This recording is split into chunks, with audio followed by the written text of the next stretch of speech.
there is one stage that every trader gets to that matters more than anything else. It matters more when they start. It matters more than when they become a professional. It is that middle stage where they suffer from what I call the Icarus effect. So let's call this the Icarus stage. Now, if you don't know who Icarus is, the story comes from Greek mythology. It's where Icarus and his father built wings from feathers and wax to escape captivity. Now, his father warned him, do not fly too low or the sea will ruin your wings, and do not fly too high or the sun will melt them. Stay in the middle and you will survive. But Icarus ignored the warning.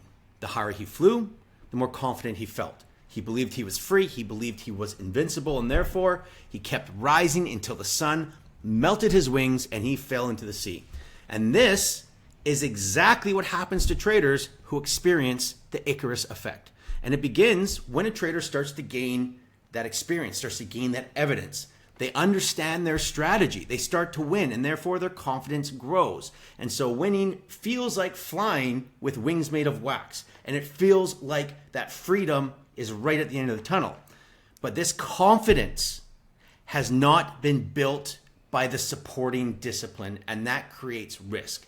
This trader has not fully cemented those habits that are meant to protect them. So they begin to miss the small details, the difference between an acceptable trade and a truly high probability trade. And because the strategy still works, they still gather some wins, they convince themselves that these cut corners, that these small details are safe.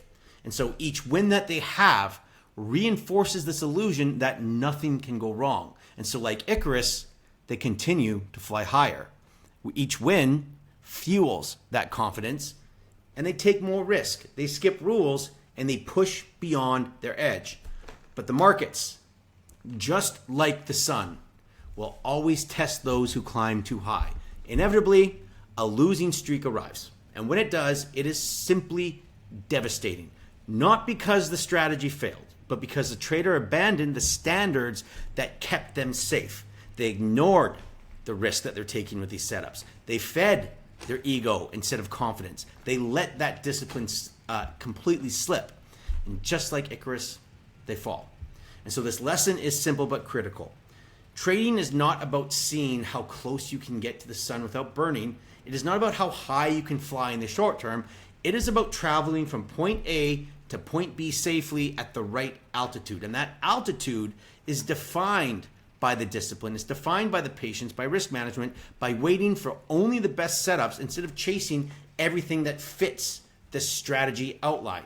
And the success in trading is not about defying your limits.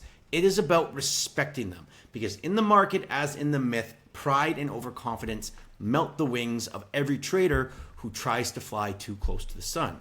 And this consistency that we need is not built by flying higher. It is built by refusing to fall.